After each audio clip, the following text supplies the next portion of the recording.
It's 5. Startled by a voice, I sprang up. Hagana was standing outside the door. It's already 5. Why aren't you coming? She had stated it quite bluntly. With that, I finally remembered what happened in the morning. Oh yeah. Perhaps I was tired, or perhaps I was panicking, but my voice was coarse and I couldn't quite speak clearly. I had immersed myself, pondering out a new way of trading with Hagana working on financial engineering. Furthermore, since I actually had no clue about math, it was quite tiring. Hagana's brows conveyed a doubtful look, but she didn't really ask me anything. I hurriedly got ready. Out of caution, I placed my computer into my bag and essentially took all of my life possessions with me as I left my room. Hagana had her usual black attire in her black bag, giving off a grim atmosphere as if she were attending a funeral. Not just black clothing, but a black bag. An orange bag wouldn't have worked with these clothes. Wow, looks like you do have a sense of aesthetics. Hagana, who was further down the hall, turned around with a big frown. Of course, unlike you, Brad. When we first met, she kept calling me smelly, and this morning she said I wore rags. Shouldn't someone as cheeky as her need some spanking? Hey, you call me Brad again. Huh? I'm telling Lisa. Hagana apparently totally yielded to Lisa. To be honest, it wasn't even at the level of childish quarreling, but Hagana stood motionless as if she had made a big mistake. I walked past her feeling all smug. At that instant, Hagana's hand grabbed my hem. Please don't tell Lisa. She looked like she was about to cry any moment now. I couldn't keep up with my racing thoughts. A girl about the same age as me had thin, downcast eyebrows and tightened her lips to the point of quivering. Furthermore, her slender hand grasped onto my hem as if it were a lifeline. In that situation, there wasn't much you could do, even if you had done loads of weight training. I had forgotten I was dealing with Hagana and tried for the life of me to find the proper words. In that regard, my memories were flashing by me as if I were on the verge of death. I heard that this happened to people who were on the verge of death because it was something that allowed that person to find possible routes of salvation from past memories. And what I finally remembered was something terribly simple. I won't. Really? Hagana was looking at me almost clingingly with upturned eyes. This was the face she had when I was about to spill the beans about the incident with Toyama. I guess she wanted to keep up appearances with Lisa even more than I had imagined. After I nodded, she stared at me for a while before finally letting go. Well, what is it? Hagana flung a totally unintelligible question at me after slowly returning to her normal poker-faced self. What? I'm asking you what it is. Her brows were showing signs of frustration. While being shocked at this utter transformation, I eventually asked back, totally not understanding the meaning of her words. What are you talking about? I don't understand. I really didn't understand. Thus, I couldn't help but feel hesitant to the unreasonable Hagana, who had posed me an unintelligible question while looking at me with frustration when I wasn't able to answer. However, Hagana's behavior was also kind of strange. And then the reason for this came to light. All being frustrated, she finally turned her eyes away and responded painfully. Your name. I somehow managed to hold in my laughter, but I did end up spitting out some air lightly. Hagana looked at me with scorn in response as if I were some rude person. However, her tightly sealed lips made it obvious even to me that she was trying to hold in her embarrassment. While leaking some air between my teeth, I replied, Kawara Yoshiharu. Huh? I don't remember being that long. Are you making fun of me? Hagana's glaring eyes were saying that to me, but I simply accepted that and replied, That's my real name. Hal was the name that Lisa gave to me. Hagana looked at me totally shocked. Your real name? Are you an idiot? Those words simply flowed out of her mouth. You've also ran away from home, so it's not like you'd go to report me, right? Hagana might be strange, but she fully understood the meaning of runaway youth letting someone know their real name. She was definitely intelligent, and she wasn't lacking common sense. There was no need to tell me that. No reason, but, well, there was that. But Hagana had no expression on her face, but she was almost asking me angrily. This time I was a bit bashful in answering. I've never been called by a nickname before. Huh? Around me were a lot of rowdy people older than me, so they simply called me by my first name. I also didn't really go to school, and besides, nicknames were kind of matter-of-fact, so I didn't like them. They made me feel kind of funny or something. There was a strange feeling I couldn't quite name when Lisa called me Hal. It was definitely not a bad sensation. However, with the current situation, it didn't feel quite right. Feeling all flippant over being called a nickname by some woman amounted to being a coward. So if you're gonna call me something, then Kawara would be kinda bad. You can just call me by my first name. Well, if that annoying lady were around, you can just call me Brad or Hey You and I wouldn't mind. With my light proclamation, Hagana looked down and pondered my words. She looked like a kid who had been tricked too many times. A skeptical girl in black clothing. The notion that it was clothing appropriate for something like a funeral popped back into my head. Perhaps it was the clothes she had on when she was sold. So, can I just call you Hagana? She nodded to my question. After nodding, she opened her mouth and tried to say something. I didn't quite catch what she said and asked her, and she returned to her senses quickly and shut her mouth. And then she had an icy expression on her face as she had overly cleansed all emotion from herself and turned her cheek toward me. In front of me was a side profile, a barrier that would reflect back any words her whole head, possessed solely by females with tough personalities. We should get going with the clothes shopping. She uttered those words dramatically and started walking out.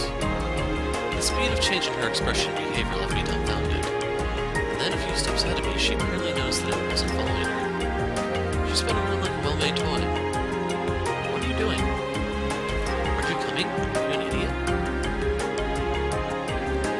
I replied tiredly with a yeah, and started walking. Perhaps she wasn't satisfied with that response because she lifted an eyebrow. At the end, she didn't say anything and turned around, walking forward silently. Lisa, who had been cleaning up the church, looked at us walking at a distance from each other and said, "Have a safe trip," with a wry smile.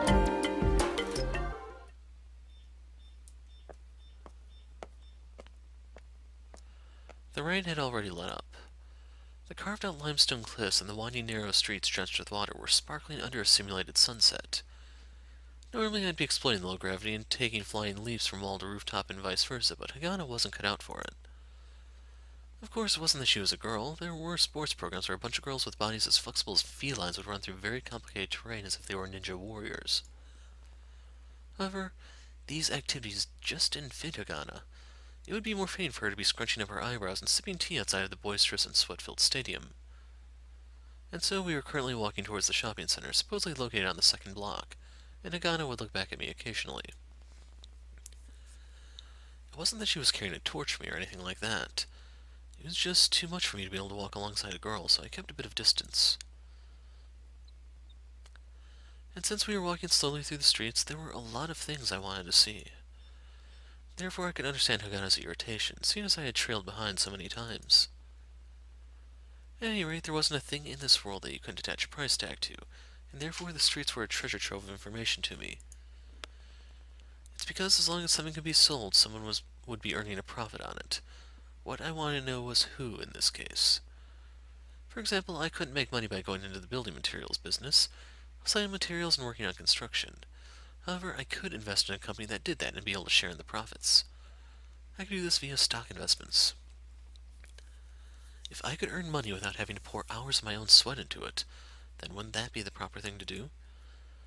I had less respect for those who worked the soil and grew vegetables like my parents, and more for those who bought the crops from my parents and sold them at a profit. By just investing in the latter party, I could even save myself the work of doing the actual reselling.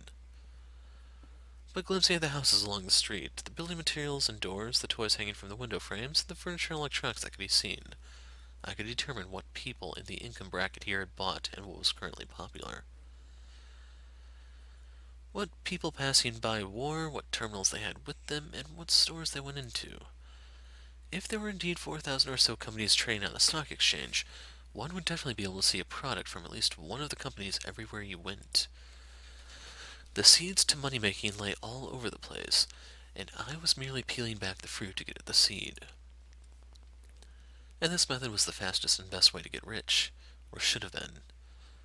Right now my confidence was wavering as to whether this was really the best way. As a result, I thought up getting Hagana to learn financial engineering and then leveraging her power, but was that really possible? First, Would Hagana be able to understand financial engineering? And second, would Hagana simply help me out? We're here. Hagana stopped and said those words to me. We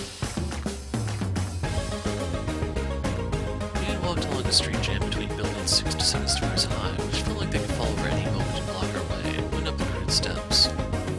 We had passed women with their shopping bags full of ingredients and students with lightly warmed sausages in their mouths. Hagana was standing at the top of the steps. There, beyond the rusty iron handrails, extended a street lined with shops doing their very best to show off their tidiness. This was supposedly the second block shopping center. The street extended outwards, flanked by buildings on either side, and the flow of people appeared like a small river sandwiched between the rundown commercial buildings. Incoming foot traffic was stopped by the steps beneath my feet. Seeing this, I realized that where I stood was a vestige from days past during the expansion of our lunar city. Originally, this place was the edge of the city. This elevated area was the foundation for a dome that covered the sky, programmed to act out the effects of day and night. Currently, the edge of the dome was much farther away, and levees like this were obviated by advances in technology. However, precisely because this was ancient, actually staying here gave me a literally awesome view.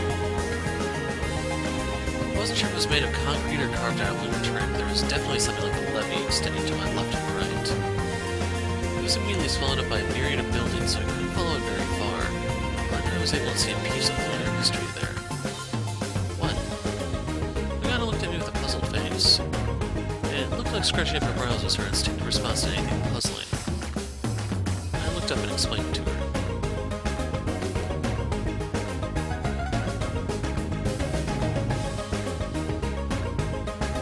This was a vestige of where the ceiling dome used to be. Hagana looked up at the sky and fixed her eyes on the faint seams of the dome. You're kidding. I'm not lying. When I was 8 or something, there was a project to build an even bigger dome over the small dome. Is that really true? Hagana looked at me doubtfully. I shrugged and replied, I wouldn't lie about something you could simply look up and figure out instantly. Hagana drew her chin in a bit, nodded, seeing the reason for my reply. And thus I remember even now that the moon used to have 2 layers of sky. I looked up at the sky as I was talking and noticed Hagana looking at me. Finally, Hagana looked up at the sky herself and muttered, "Wow." It was just one word, but the brevity indicated the strength of the thought behind it. I was excited as if she were giving me a compliment. I know because I was born on the moon. I don't really know much about the Earth, but I know most of the stuff about the moon. Born on the moon? Didn't I tell you? I was born when the first wave of the first immigration group arrived in this city. I'm about the same age as this city. It kind of looked like she was truly quite surprised, and I felt a little pride in myself. However, the surprise from her face eventually disappeared, and she returned to her normal poker face and said, "Well, it takes many years for a city to be built, and so you can't be of the same age. All the time it takes for a human to be created isn't counted in the age, right? I guess you're right." For a second I thought I had surprised her again, but Hagana nodded as if she understood some profound truth. While looking up at this again once in a while, I do wonder at the amount of effort put in to create this. As I talked, I squinted at the dome that made up the sky on the lunar surface. It's one of the top public works projects in the history of the lunar surface. It involved over 1,000 different enterprises. However, whenever I looked up at the dome inside, it wasn't about the technologies that made this dome possible, but something easier to understand. The infrastructure of the city was supported by Emerald Industries, and its related companies supposedly made up 40% of the participants in that project. And in its 24 billion rule profit that year, 24 billion rule profit that year made the record for the highest annual gain to this day. Of course, on Earth there were many conglomerates whose annual earnings exceeded this ghastly amount due to the vastness of history and scope of the planet. However, on the moon, this was a record that was off the charts. They were going to have an output loss to prevent the breakdown of competition, and people said if those laws weren't there, the Sea of Tranquility would have already had Emerald Industries' logo engraved in it. The 24 billion price tag was enough to make anyone faint just thinking about it. For people working in the shops along the second block of the 6th outer station section, hourly wages most likely range between 5 to 7 mils. Let's say they made 80 moles working 10 hours a day. Working 30 days non-stop in a month resulted in 2,400 moles or 2,400 moles. A year would be 28,800 moles. Working from the age of 20 until the age of 60 would be a bit over 1 million moles. Rent and living expenses were rather high on the moon, and therefore living with just those earnings was difficult. I think you were mad if you were to say that living from meal to meal was fun. You wouldn't be able to enjoy the various entertainment options in the White Belt and New City, and if you were from the Earth, you wouldn't even be able to afford to go back. To live a life where the things you couldn't do vastly outnumber the things you could do would make life meaningless, in my opinion. To tilt this balance, one would need power or money. And using money and power, Emerald Industry is left a mark where no entity has left a mark before in the history of the moon. Is there something in the sky? I came too quickly upon hearing Hagana's words. I was just thinking about an existence above the clouds. Of course, being born on the moon, I'd never seen real clouds before, but I knew about them through videos and stories, thus I felt that this expression was quite suitable. Hagana, who definitely wouldn't know about Emerald Industries, looked questioningly at the sky and then stared at me with surprise. You believe in God? You mean like what Lisa talked about? Lord who lives in the kingdom of heaven. People on Earth believe that the afterlife existed beyond the heavens. Certainly to people interested in making money, the moon was probably heaven. But in this era, there probably weren't many people who used that word to mean anything other than a happy place. It's like people starting to not think of actual difficult to use and outdated books when the word book was mentioned. Something like God can't exist, right? In response, Hagana neither agreed with nor refuted my statement, and she merely stared at me. She had the normal expressionless face, but looked a lot more serious than usual. I was beginning to wonder if she'd gotten mad at me for speaking little, like I was ridiculing Lisa. But Hagana eventually closed her eyes slowly. I had a pop-up here which kind of distracted me. And then, like a proud stray cat, she threw her face to the side, avoiding my gaze. I also think so too. I was about to tease her by mentioning how it was quite rare for her to agree with me, but in the end I kept my mouth shut. It's because that side profile looked terribly sad. Looking at her visage, I ended up remembering what Lisa had said. Lisa had wondered if perhaps Hagana had been bought with money. A girl who might have had a past like that, agreeing sadly that God didn't exist, left a very deep impact. Uncomfortable at the silence, I veered the situation back towards talking. So what was it like, the place you're from? Weren't you born on Earth? What was the sky like? Was it something that, when you stared at it, would make you wonder if God lived there? Since Hagana apparently had hidden her origins from even Lisa, she probably wouldn't tell me anything related to where she was from. Thinking about that made me kind of want to ask. I really didn't have any knowledge of Earth other than through footage, and I had never asked anyone what the sky was like. Surprisingly, Hagana replied while looking up at the sky.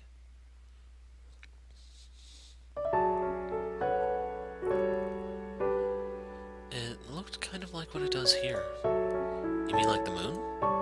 Yes. There were lots of mountains and many cliffs. The trees had a ton of prickly things that would prick you if you touched them. Winter was cold and summer was short. There was a lot of fog, a gray place. Even if I hadn't visited Earth, I had a rough image of Earth's geography. Cold winters would point to the northern hemisphere, and a place where conifers grew had to be quite high in latitude. But as she continued speaking, Hagana squinted and tried to peer through the dome at the spot where the Earth stood. Sometimes it would clear up, and the sky was very blue. The lushness of everything would only shine during those moments. It probably wasn't a bad lie to say that this was something created by God. At the end, Hagana added in something surprisingly thoughtful. However, from that tone, I didn't think that her days were always happy where she grew up. There might be rough folks back home who'd be able to guess where she came from. However, I still couldn't fathom a sky so blue that it would make someone wonder if it was created by God. A blue sky would just be the dome covering a lunar city created scientifically. However, there wouldn't be one person who'd look at that and think without a doubt that this was created by God, and thus, compared to Earth, the moon probably didn't have the sky. Hearing the folks from Earth priding themselves over where they came from would merely irritate me. But all that Hagana had said led me to want to take a look for myself. While pondering those things, I looked up at the dome with Hagana. Instead of talking about this, let's go get the clothes shopping done already. Hagana, however, looked back down and spoke to me officiously. For me, who had felt a bizarre closeness to Hagana, it felt like being suddenly pulled out of a dream. Yeah. So which store should we go to? She asked me with the usual cold gaze. Before I answer, why would you think I know the answer? Did you instantly find out where those flowers would be? So, why wouldn't you be able to find a clothing store? Isn't this obvious? Are you an idiot? That's what her furrowed eyebrows were saying to me. Going beyond anger, I replied contemptuously. Oh, it is as you so eloquently phrased. However, a trifling small matter that still remains. Why must I toil and seek out wonderful garments for your highness? Perhaps you would care to enlighten me on this matter. I have no idea what you just said. She returned my sarcasm with a cold tone and an astonished expression. Please repeat it. And with that single phrase, I ended up having to acquiesce, being at a loss for words. Hagana was staring at me as if there was some bizarre person in front of her. Lisa, Hagana, there were sure a ton of annoying women around here. Alright, I got it. You're so annoying, sheesh. You got it? What did you get? I really got angry, but even I knew how embarrassing it was to yell at a girl in the middle of the street. I swallowed my words and Hagana looked at me with even more suspicious eyes. Ignoring Hagana, I took out the computer from my bag and turned it on. During the few seconds of booting, Hagana let loose a fully drawn arrow. What's this? Are you an idiot? True, I probably was the one being an idiot. Looking at me, she shrugged, implying that it was totally impossible for her to comprehend. I really wanted to make her cry uncle someday, but I couldn't figure out where to start. Reeling in my impotent anger, I searched for clothing shops like I was her servant. Then as I stared at the computer screen, I realized the moment to make her cry uncle might be coming sooner than I thought. Here, I found it. Okay. Looking at Hagana nonchalantly answering me, I chuckled to myself. On the computer screen were arrayed various shops and sold clothes that had been thrown away in the wine belt in New City on the cheap. There was one store that stood out among the rest. Lisa was probably talking about this store, I guess. As long as I used the magical word, Hagana wouldn't say no. Over here.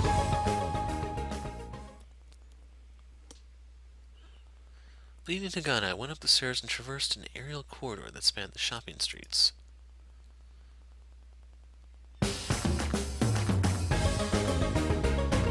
This aerial corridor connected hallways between buildings, and each floor contained one walkway lined with shops. I stood in front of one shop as I looked down at the stream of crowds. This shop was carved out of the cliff wall that a building was leaning against. It was a common way to save money on construction costs. However, what made me smile with satisfaction was that I had wagered that the shop would have this type of appearance. Fancy Mall Luna, magical fashion.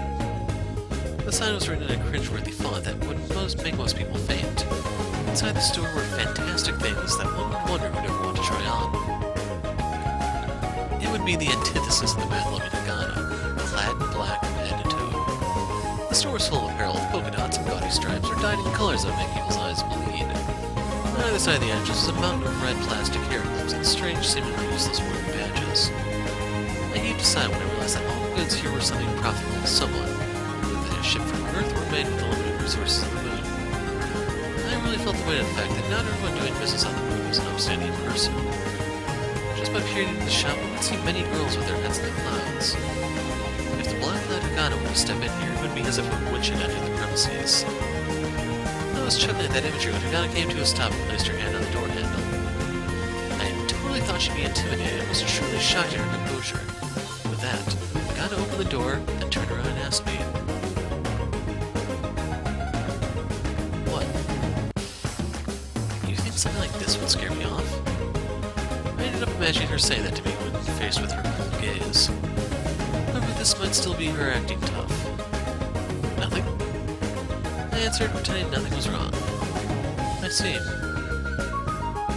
Hagana gave me an easy reply and went into the shop. As she was about to close the door, she looked as if she forgot something and turned around. You're not coming? Huh? Didn't Lisa say to buy the clothes at this store? Yeah, but it doesn't look like where I'd be able to shop. I might break out in highs if I actually went into the store. After listening to me, Hagana looked back and forth between me and the shop and tilted her head. Then I also want to shop where you'd be able to shop. We'd be able to get a discount if we all bought at the same place. Such a lively line made me pause, but I was more at a loss for words due to how terribly logical this was. In either case, it looked as if my heinous plan to make Hagana dress up in embarrassing pink and white polka dot apparel wasn't going to go well. I couldn't believe how good it would make me feel to see Hagana all embarrassed in front of such fancy clothing. Not wanting to lose a chance at enjoyment, I tried to make excuses. No, well, you see, I don't care if it's male clothing. If the clothes go with you, there'd be no issue if it's not working. Of it not working for me. That just seemed a little awkward to me, I don't know. Hagana, with her graceful face and slim hands and feet, stood up straight and proclaimed earnestly. With that, there was no way I could form a rebuttal. It was so bad that I was able to imagine how she looked dressed up as a boy. And I thought subconsciously that it wouldn't be all that bad.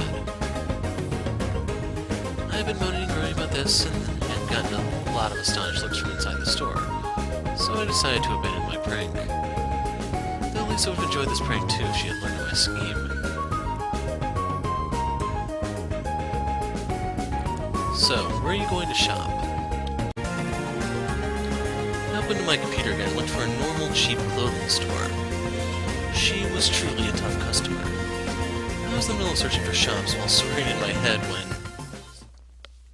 Miss Hagana! I heard someone call out.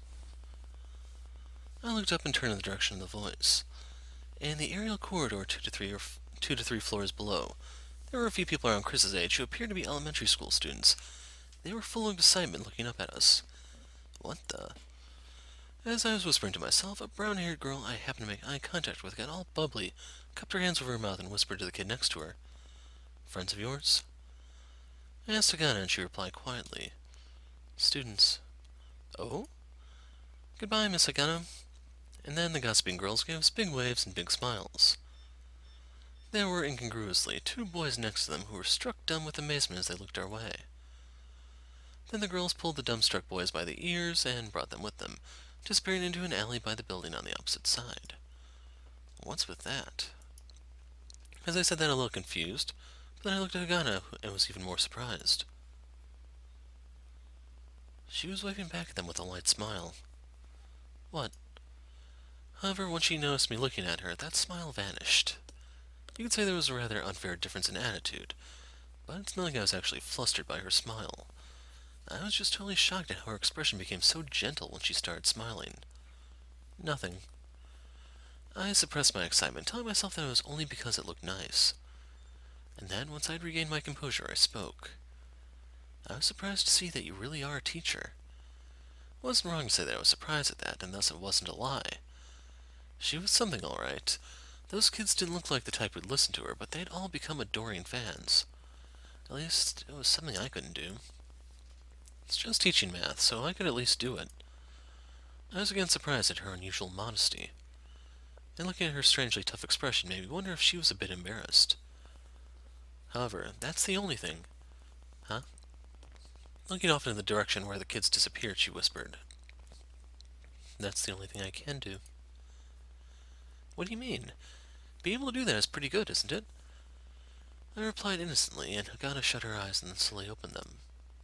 Math isn't something that can solve the real problems of the world.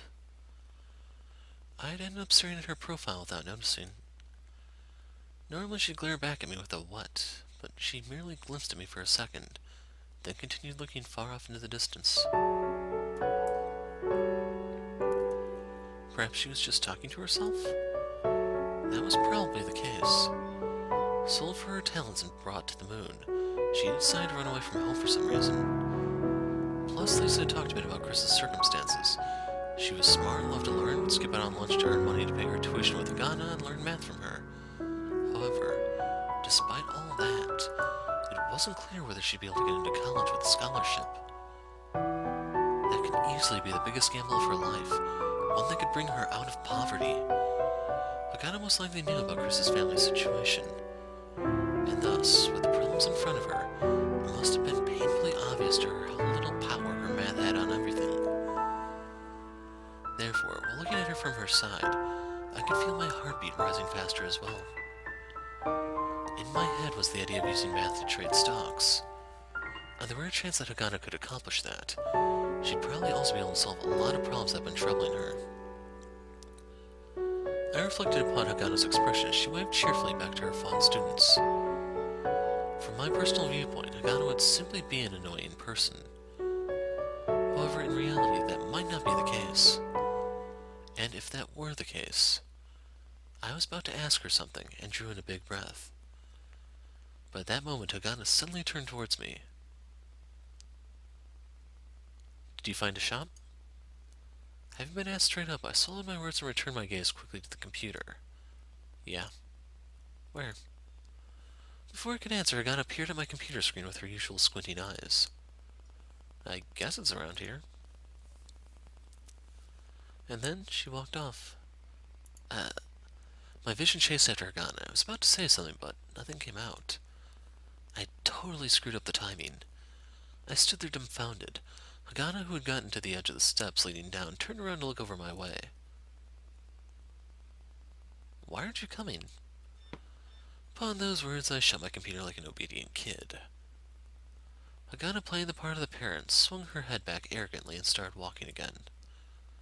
I didn't really have to force myself to broach the subject. I should just find an opportunity to talk to her about it after I get back to the church. Having made my decision, I went to catch up to Hagana. Why something of this level of craftsmanship 20 mules apiece? She grabbed a piece of clothing from my arm, set it on the counter, and spat those words out. The clerk who had been fixing a freight spot on some item looked at Hagana confusedly.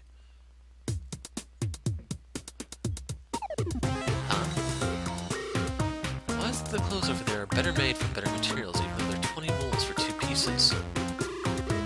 I had chosen a used hoodie that cost 20 mules. On the moon, which relied on importing all sorts of things, clothing was far more expensive than food. I would say it's similar to Earth in that regard, but who knows, maybe there are some places that are just really cheap food or something. Grains had priority over cotton and hemp from limited-sized fields of the moon. You wouldn't die from being negative if the orbital elevator would stop working and clog up imports, but you could die of hunger. Therefore, even for used apparel, 20 mules apiece wasn't exactly that expensive. Besides, it was in pretty good condition. It was probably leftovers from mass retailers in the White Belt in the city. However, it got up even more pressure on the store clerk. Did this get the wrong price tag? No, this is a brand name item and thus the higher price. But something from the same manufacturer was in that section for 10 mules apiece. But that one's short-sleeved, this one's a long-sleeve, so it uses more fabric. And why is this 3/4 sleeved item the same price? There's no consistency here. The clerk was taken aback by Hagana's words, stared at her, and then sighed annoyedly. Look, are you trying to tell me to lower the price? Yes. Well, we don't give discounts here. That's odd, even though you have a discount aisle. Those are on discount because it works out for us. I got it. We weren't coming here today just to buy this. We also came here to buy these. Saying this, Hagana took out what was apparently clothing for herself from the shopping basket by her feet and placed them on the counter. What left me dumbfounded was the fact that in the basket were a black blouse, black skirt, and a pair of black stockings. We appreciate your business. How much cheaper would they be together? No, we really don't do discounts. Our margins are already paper thin. Then why do you discount stuff you can sell? Well, they're leftovers, so... Well then, think of it this way. If we don't buy this stuff, it'll remain unsold and become leftovers. That was some ridiculous logic. Unsurprisingly, the clerk thought it as ridiculous as I did. Look, we priced this at 20 mules because we believe it would sell at that price. When we announce a price drop to 10 mules, you can come back and buy it then. There's a chance we get sold before then. Therefore, I'd like to buy it in advance by adding 3 mules to the 10 mule discount price. The clerk pulled back and looked down at Hagana while twisting his lips. I looked at the two somewhat nervously. Didn't I say this was a pretty good item? It'll sell for 20. Even though something similar is in the discount aisle? Like I said, that's a different manufacturer. There were also stuff from the same manufacturer. No, those weren't hoodies, you know. There were also hoodies. I'm saying those were a different manufacturer. It was quite obvious Hagana intentionally brought the conversation back to square one, hoping to win through attrition. To be honest, I was kind of anxious, not knowing when the clerk would explode. Overall, though he was a grown man, it looked like he had gotten used to the moon's gravity from his build. There'd be no way I'd lose to him if we were to get into a fight. That's what was making me anxious, was something much simpler. The problem was going this far would net us a discount of 10 rules at most or so. The situation had already gotten volatile. It would be ridiculous to never be able to come here again over a mere 10 rules. Look, if you have a problem with it, buy elsewhere. The clerk had finally snapped. Hagana stared fixedly at the man who was far taller than her. I'll make sure to remember that fact, and that such-and-such store clerk told me that. Just by looking at the second block shopping center, stores were obviously a dime a dozen. Everyone's struggling to survive, so it's not surprising that even a bit of bad reputation would be fatal. Hagana thrusted at the sales clerk coldly. Okay, fine. 15 rules. She made it sound like she had given up. The clerk put his hand on his forehead and looked down as if he had just met some alien who couldn't understand him. Then suddenly he looked up. I totally thought if I was going to break up, the clerk simply replied with a grimace. Okay, I get it. How about 17? Okay. Sheesh, I've never seen such rough haggling before. I could totally understand how exploited the clerk felt.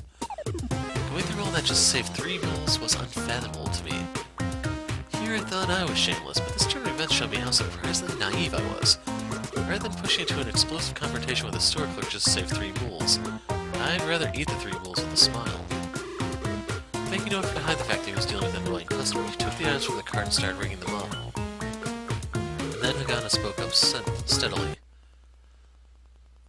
Well, I do think there's a possibility these other items would receive a discount. Both the store clerk and I rolled our eyes at Hagana.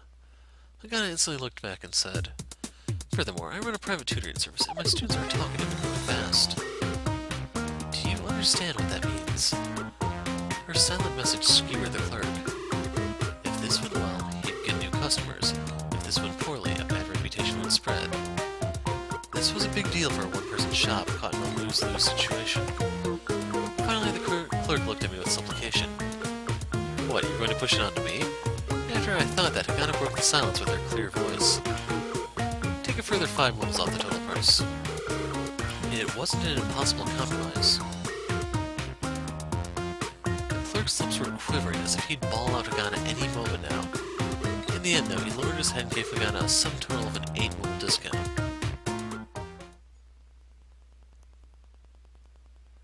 I was dead tired coming out of the store. Rather than receiving a thankful gesture upon exiting, we received a hate-filled stare telling us never to come back again. But Hagana acted as if nothing had happened. Right after exiting the store, she asked me for my money. 33 moles. Since she had gone with the flow and paid for everything, there was no issue with her asking for payment. But after having to watch all that haggling, I kept thinking I should be the one asking for compensation for mental distress. What? Nothing. Not having the guts to really say anything, and I was about to pay her the 33 moles she wanted, but then I noticed something. 33 moles? What? Isn't that odd? What I bought was a 20-mole hoodie, 2 shirts for a total of 18 moles, and a 3-mole towel, right? Together they should have been 41 moles. Just subtract 8 moles from that. That's what she said, but it gave me pause. No, I'm definitely paying you the 41 moles. I had exactly 2 20-mole bills and 1 1-mole bill. So I gave them all to Hagana. 33 moles is enough. She stubbornly refused to take more than that. Weren't you the one who haggled down the price? I didn't do a thing. Regardless, just 33 moles is fine. What the hell? I looked at Hagana a bit phased. This was like winning the lottery for pocket change. I can pay you the full price. You can't. Why not? Hagana remained silent and turned away with a sour look. Sighing, I took the 41 wools and shoved it in her bag. It's not like I'm sweating over small change like that. Besides, that haggling was going overboard, you know. I stopped Hagana's hands from taking the bills back out. However, I didn't stop talking. I felt bad for the clerk, and we wouldn't be able to go back again. That place sure had good prices according to reviews on the net. Scratching my head, I looked over at the entrance of the store. In Japan, where my parents came from, I'd heard that you throw salt when... What? I heard that you'd throw salt when an annoying customer leaves the store. I was half expecting the clerk to come out holding a jar of salt any moment now. I actually don't get this. I don't know if this is a thing or not. Looking at the big picture, didn't we lose out in the end? Besides, shouldn't you at least learn about the feelings of... When I got to that point in my speech, there was a loud grsha sound, and I found myself doubling over on the ground, clutching my shins. That hurt! What the hell are you doing, you... I was about to call her a bitch, but then totally froze. Normally, were I to get kicked out of the blue, I'd fight back and throw my attacker onto the ground with me on top. Meanwhile, he'd be crying, howling, and getting a crap beaten out of him. However, in this case, I couldn't even get up.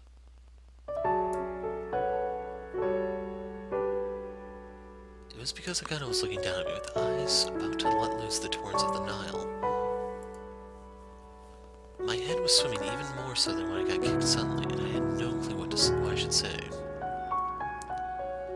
Like an idiot, I looked her right in the eyes, from which tears could start flowing any moment. What released me from my paralysis was Hagana wiping her eyes brusquely, turning on the heel and walking away. I didn't have any time to stop her. I tried hurriedly to get up. My shins hurt like crazy, and I couldn't lift my foot, causing me to tumble over. My mind was wondering whether my legs were broken, but my eyes were fixated on Hagana. Through the breaks in the fences, I saw her going down the stairs and trying to cross the aerial corridor. Passersby all did a double take, and Hagana was wiping her eyes with her sleeves while running. She was crying, but I had no idea why. What the heck? Why did I have to get kicked in the shins, and why was she the one crying? Burying the pain and the confusion, I somehow managed to get up, fixed my bag on my back. It was then that I noticed. There were mole bills scattered all over the corridor. It was the 41 moles I had shoved in her bag. I sighed while picking up the crumpled bills and stuffing them back in my pocket. What the heck just happened? My shins were in pain and the sun was setting.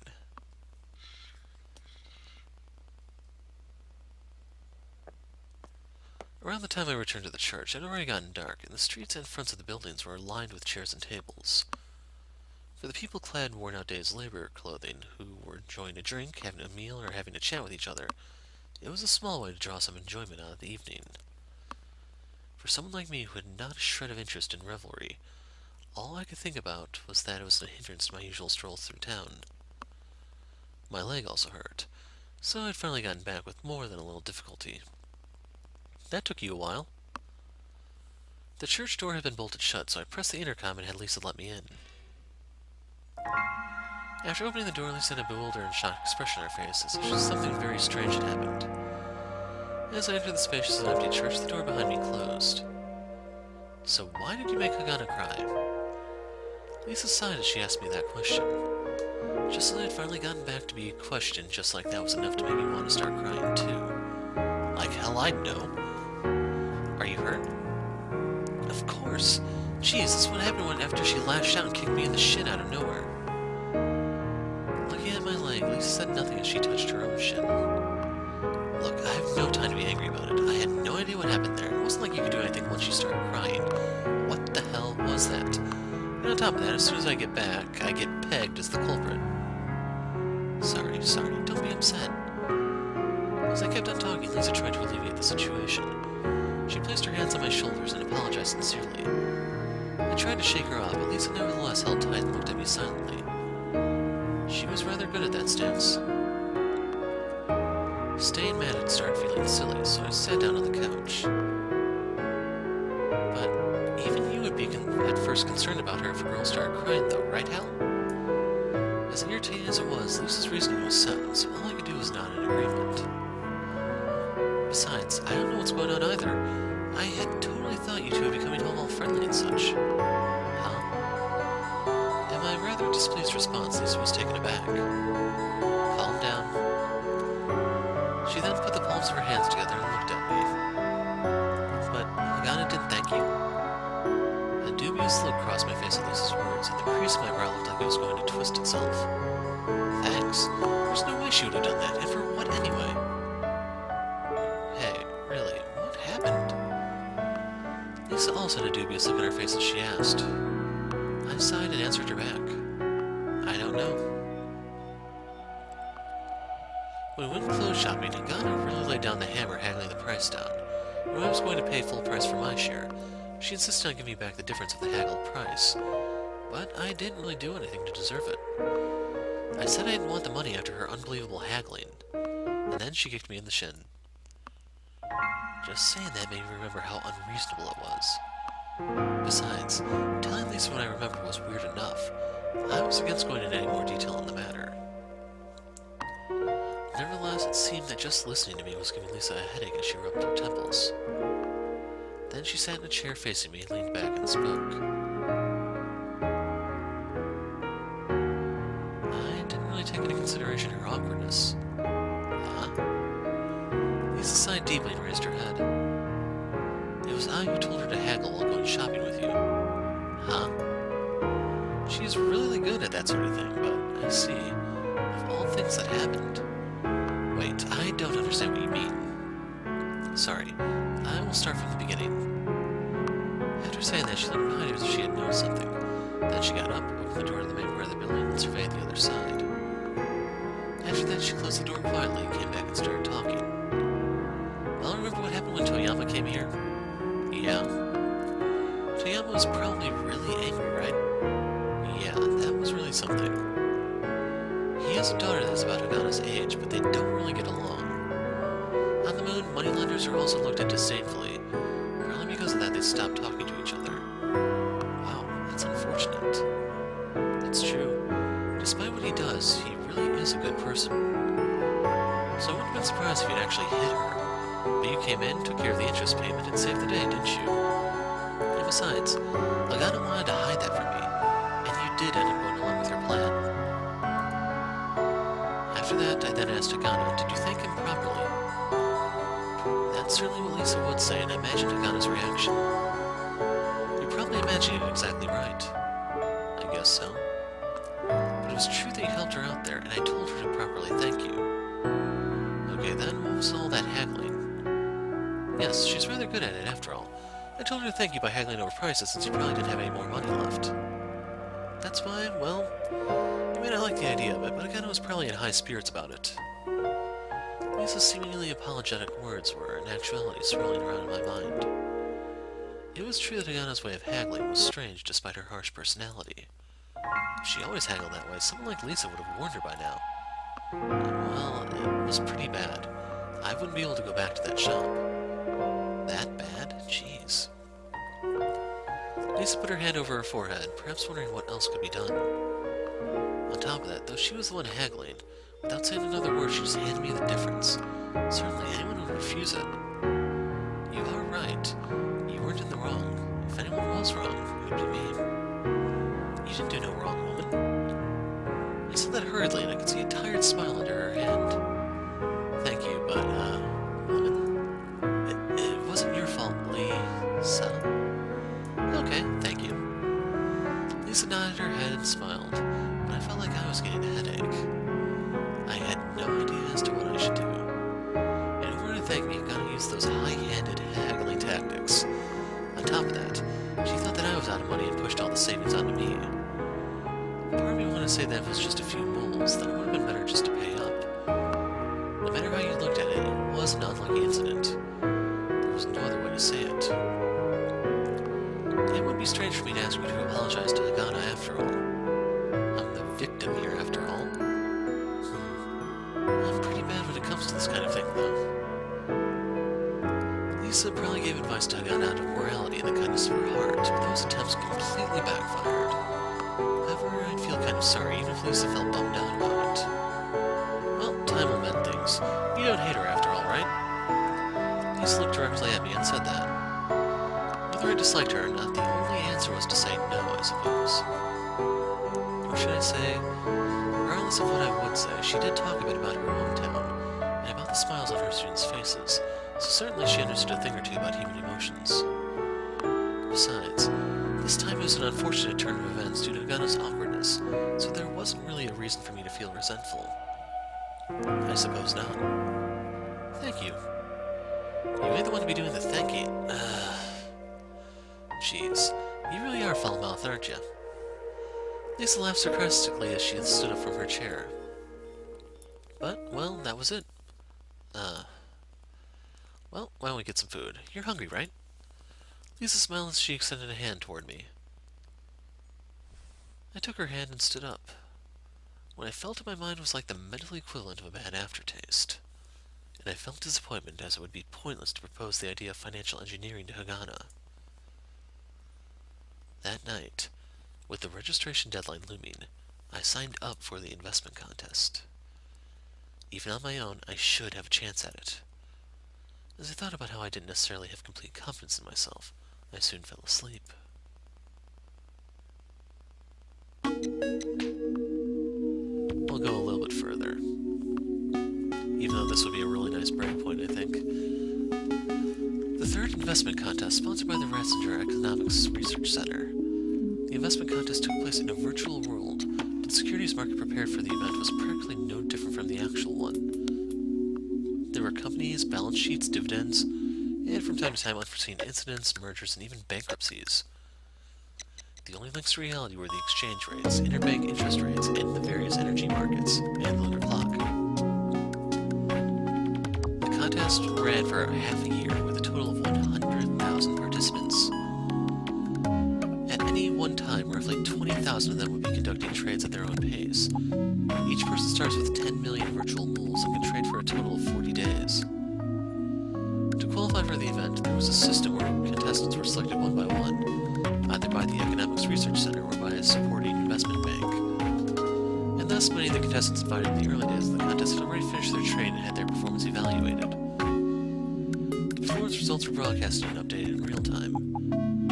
Currently, the top-ranked participant, who went by the handle Mr. Troche, managed to earn 45 million moles in 19 days of trading. Information from the Economics Research Center mentioned that many big-shot investment pros also participated for fun, so it was rumored that Mr. Troche might have been a top-of-the-league fund manager, or someone from the proprietary trading division of an investment bank. At the breakfast table, while absentmindedly eating Lisa's ham and eggs, I spilled coffee on my egg just as I finished gathering that information. I guess you aren't willing to be careful. Did you get scalded? I took the napkin and wiped myself minimally, and simply stared at the computer without wasting time putting the napkin back. Hal? Lisa's loud voice brought me back to reality. Did you get scalded? She laughed cheerfully as she looked at me. It was enough to get my heart pounding, as I had my hand on my chest when I realized the napkin was still in my hands before I gave it back to Lisa. So did you get scalded? No, I'm fine. No matter what you're doing, it can wait until after you finish eating. The clanking sound of tableware brought me once back to reality from the screen of my computer. Knowing the waste time would have been to argue, I stuffed my face with what was left and then replied, Thank you for the food. Jeez. I could see her say that in disgust from the corner of my eyes. I put down the tableware. The investment contest ran on lunar time and was open only when the lunar stock exchange was open. In other words, were I to have to put all my energy into this contest, I would no longer have time to do any actual trading. However, I only had 70,000 moles, compared to the 200,000 that would go to the winner, and they even said that the top-ranked contestants would be headhunted by Schrödinger Street. If that were the case, instead of losing money slowly like I've been doing recently, trading virtual money and diving straight into the rewarding contest was the right thing to do. Besides, looking around the web, seeing that the price fluctuations behavior of stocks trade within the contest, and although fictional, supposedly were no different than stocks of actual companies. Well, I wasn't sure if this was the case. Some kind person in their spare time did make an upload table correlating the virtual stocks with the real ones. Looking at the corresponding stock movements on a graph did make them look very similar. For now, I downloaded the table and saved it. Without even taking my eyes off the screen, as my hand searched for a coffee cup, I ended up knocking it with the backside of my hand. Will you stop that? Elisa was being annoyed. I picked up the coffee cup and ducked my head down as I sipped it. Jeez, that's right, Hagana. I returned my focus to the computer as usual, but somehow the mention of Hagana at the end of her sentence caught me off guard. Despite my head being filled with all things concerning the investment contest, the events from yesterday came to mind again. Today I need help with a lecture at the university, so I won't be around. You better be sure to eat lunch, okay? Hearing no response, I took a quick sidelong glance. I could see Hagana with her usual sour expression turn away and nibble at her bread. I'm waiting for an answer. Lisa smiled. Hagana had stopped munching at her bread and turned hesitantly towards Lisa. It appeared that whether or not there was a need to eat lunch or not was a point of contention with Lisa. But then again, when I would be immersed in trades, I would not have any time to eat lunch. Hagana was immersed within the understanding of a mathematical proof in her own way, so I could understand the reason to not be bothered. However, whether Lisa was fine with that or not was an entirely different problem. I will make lunch for you. You make sure you eat it, okay? Your answer? Hagana said nothing once more, but it seemed that Lisa's smile persevered as Hagana gave in and finally said something. Why? Only me. Though she didn't look at me, it was clear what she was implying. Naturally, Lisa understood immediately. Just because Hal ends up not eating doesn't mean you get to do the same.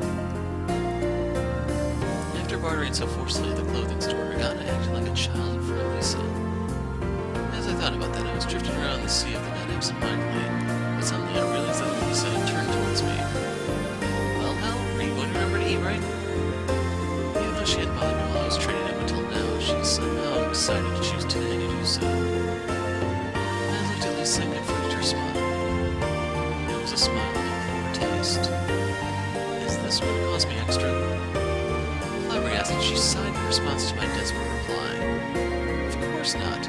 It's important for your growth to eat every day. If you don't, you're going to get taller. Whatever. I wasn't that short for my age, but if I had to be honest, I'd say I was a bit on the smaller side. I groaned in response to Lisa turned towards Hagana again and appeared to whisper something to her ear. When she did that, Hagana appeared shocked and started to cower as if one of her secrets had been guessed. Then she looked downcast and bit down on her lip. Are you fine with that? Hagana looked conflicted when Lisa asked her that question, but soon enough she appeared to give in as she nodded her head. What the heck did she say anyway? I was perplexed until Hagana looked up slightly. It was clear what she was looking at, so I was able to hit upon a theory. Or should I say, after looking awkwardly at Lisa's assets, she looked at her own chest. It appeared that she was rather concerned about her small size. Well, it was true that Lisa's chest was rather plentiful. And I suddenly realized that Lisa was looking at me as I had decided to take a gander myself. What? You're all shaken up. Lisa tilted her head slightly as she said that. Well, with that said, the two of you better make sure you eat lunch. However, I also won't be happy if both of you hide in your rooms and eat. You two better eat here together, understand? At Lisa's words, I now understood why today of all days she was so insistent about making sure we ate lunch. That wasn't all that unrealistic to shake hands and make peace. This was a rather forceful matter of assistance. It was the embodiment of both amazed and bothered me that had the nerve to wink at me. It was true that when I came with Limber, Hagana did not even once look at me directly. It didn't particularly bother me either way, but that wasn't because of my innate childish stubbornness either. I looked back at Lisa and just shrugged my shoulders. Alright, so that's how it will be. Lisa clapped her hands and cheerfully proceeded to start cleaning things up. I didn't know why she was so enthusiastic about it, as I focused on my computer screen and still glanced at Hagana. As usual, Hagana had a sour look on her face